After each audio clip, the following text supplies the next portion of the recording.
മാറ്റി നിർത്തലുകളിൽ തളരാത്ത അതിജീവനമാണ് മഹാത്മാഗാന്ധി കലോത്സവ വേദിയെ വേറിട്ടതാക്കുന്നത്. നൃത്തവേദിയിൽ ഇടറാതെ ചുവടുവയ്ക്കുമ്പോൾ തീക്ഷ്ണാനുഭവങ്ങളുടെ ജീവിതതാളവും ഇവർക്ക് ആത്മവിശ്വാസമേകുകയാണ്. കലോത്സവ വേദിയിൽ നിന്നും അനഘ തയ്യാറാക്കിയ റിപ്പോർട്ടിലേക്ക്.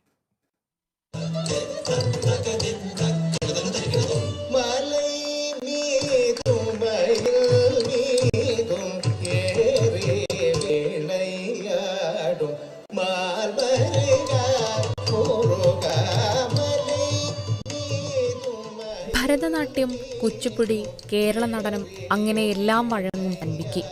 പെരുമ്പാവൂർ LLM കോളേജിൽ നിന്നും BComൽ ബിരുദം നേടിയ ഈ മിടുക്കി തൃപ്പൂണിത്തറ RLB കോളേജിലെ ഭരതനാട്യം ബിരുദ വിദ്യാർത്ഥിനിയാണിപ്പോൾ. നൃത്തത്തോടുള്ള ഇഷ്ടം 8ാം വയസ്സിൽ അവളെ ചിലങ്കി അണിയിച്ചു. നിരവധി തവണ കലോത്സവങ്ങളിൽ പങ്കെടുത്തിട്ടുണ്ടെങ്കിലും 2017-2022 വർഷങ്ങളിലെ കലോത്സവ ഓർമ്മകൾ അത്രമേൽ പ്രിയപ്പെട്ടതാണ് തൻവിക്ക്.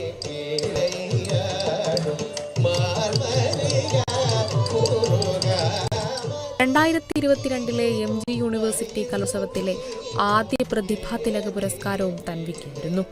മാറ്റി നിർത്തലുകളുടെ പൊള്ളുന്ന ജീവിതാനുഭവങ്ങളിൽ നിന്നും കലോത്സവ വേദി തൻവിയെ ചേർത്ത് പിടിക്കുമ്പോൾ മുന്നേറാനുള്ള ആത്മവിശ്വാസം ഏറുകയാണ് അവളിൽ.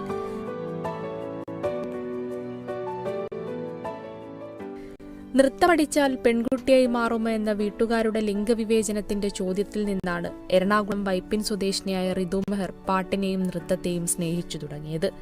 SNM കോളേജിൽ നിന്നും ഫിസിക്സിൽ ബിരുദം സ്വന്തമാക്കിയ റിതു മഹാരാജാസ് കോളേജിലെ ഇംഗ്ലീഷ് ബിരുദ വിദ്യാർത്ഥിനിയാണിപ്പോൾ. വയലിൻ, ഭരതനാട്യം, ക്ലാസിക്കൽ മ്യൂസിക് എന്നുവേണ്ട എല്ലാറ്റിലും ഋതുവിന്റെ കയ്യൊപ്പ് പതിഞ്ഞിട്ടുണ്ട്. ഭരതനാട്യ മത്സരത്തിന് പുറമെ ക്ലാസിക്കൽ മ്യൂസിക്കിലും ഇത്തവണ പങ്കെടുക്കുന്നുണ്ട് ഋതു. ആദ്യമായിട്ടാണ് കലോത്സവ വേദിയിൽ ഭരതനാട്യം അവതരിപ്പിച്ചതെങ്കിലും മത്സരം കഴിഞ്ഞിറങ്ങിയപ്പോൾ സന്തോഷത്താൽ ആ മുഖം തിളങ്ങുന്നു.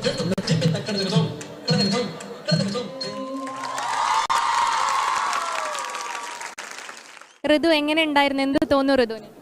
കുഴപ്പമുണ്ടായിരുന്നില്ല, പക്ഷേ ചെറിയൊരു പേടിയൊക്കെ ഉണ്ടായിട്ടുണ്ട്. ചെറിയ പ്രശ്നങ്ങളൊക്കെ വന്നു, എങ്കിലും കുഴപ്പമുണ്ടായിരുന്നില്ല. പിന്നീട് അങ്ങ് ആ ഫസ്റ്റ് സ്റ്റേജ് ആയതുകൊണ്ടേ എങ്ങനെ മാനേജ് ചെയ്യുന്നുള്ള പെട്ടെന്നൊരു പേടിയുണ്ടായിരുന്നു. പിന്നെ അതിനുശേഷം പിന്നെ കളിച്ച് വന്നപ്പോഴേക്കും ലാസ്റ്റ് കുറച്ച് ഒരു തുടക്കത്തിൽ പോയെങ്കിലും പിന്നീട് അങ്ങനെ പിടിച്ചു. മഹാരാജസിന്റെ ഭാഗത്തുനിന്ന് ഭയങ്കര സപ്പോർട്ടാണ്. അതുകൂടാതെ ബാക്കി എല്ലാവരും നല്ല സപ്പോർട്ടായിരുന്നു. തൻവിക്കും ഋതുവിനുമൊപ്പം നൃത്തത്തെ ഹൃദയത്തോട് ചേർത്ത സഞ്ജനയ്ക്ക് ഇന്നലകളിലെ നീറുന്ന അനുഭവങ്ങളിൽ നിന്നും ഒന്നേ പറയാനുള്ളൂ: കല അത് മനുഷ്യനുള്ളതാണ്. അവിടെ ആൺപെൺ വ്യത്യാസങ്ങളില്ല. എന്ത് തോന്നുന്നു? ഭയങ്കര പ്രൗഡാണ്. കാരണം MG യൂണിവേഴ്സിറ്റി പോലെയുള്ളൊരു ഇത്രയും വലിയൊരു കലാമാമാങ്കത്തിന്റെ ഭാഗമാവാൻ സാധിക്കുമെന്ന് വിചാരിച്ചതല്ല. ഒരുപാട് വേദികൾ ചെയ്തിട്ടുണ്ടെങ്കിലും MG യൂണിവേഴ്സിറ്റിയിൽ കിട്ടുന്ന ഒരു സപ്പോർട്ടും പിന്നെ കോളേജിന്റെ ഭാഗത്തുനിന്നുണ്ടാവുന്ന ഒരു സപ്പോർട്ടൊക്കെ വേറെ തന്നെ. അതാണ് ഞങ്ങളൊക്കെ ഊർജ്ജം. ഞാൻ 16 വർഷമായിട്ട് ഇപ്പോൾ നൃത്തം അഭ്യസിക്കുന്നുണ്ട്. അതോടൊപ്പം കേരളത്തിലെ ആദ്യത്തെ നാഷണൽ അവാർഡ് വിന്നറാണ്. ഒരു വ്യക്തിനെ അളക്കുന്നത് അയാളുടെ ശരീര സൗന്ദര്യത്തിലോ അല്ലെങ്കിൽ അയാളുടെ സാമ്പത്തികപരമായ കഴിവിലോ അല്ല. ഈ കഴിഞ്ഞ ട്രാൻസ്ജെൻഡർ കലോത്സവത്തിലെ ദേവിയുടെ സൗന്ദര്യം കുറവാന്ന് പറഞ്ഞ് എന്നെ താഴ്ത്തിയപ്പോഴും നിറത്തിന്റെ പേരിലേക്ക് അടിച്ചമർത്തിയപ്പോഴും ഒരു വാശി ഉണ്ടായിരുന്നു. തീർച്ചയായിട്ടും കൂടുതൽ വേദികൾ ഇനിയും ചെയ്യണമെന്ന്. അത്തരം താഴ്ത്തിക്കട്ടലുകളാണ് ഇത്തരം വേദികളിലൊക്കെ പെർഫോം ചെയ്യാനുള്ള ഞങ്ങൾ ഊർജ്ജം.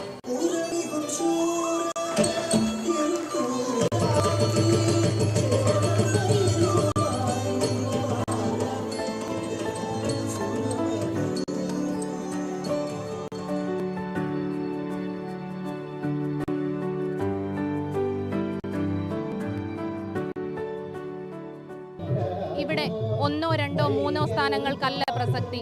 ഈ 3 പേരും സാമൂഹിക അവഗണനകളെ അതിജീവിച്ചാണ് ഈ വേദിയിൽ നിറഞ്ഞാടിയത്. അത് അംഗീകരിച്ചേ മതിയാവും. ക്യാമറ പേഴ്സൺ അബു താഹിറിനൊപ്പം അനഘ, കേരള വിഷൻ ന്യൂസ്.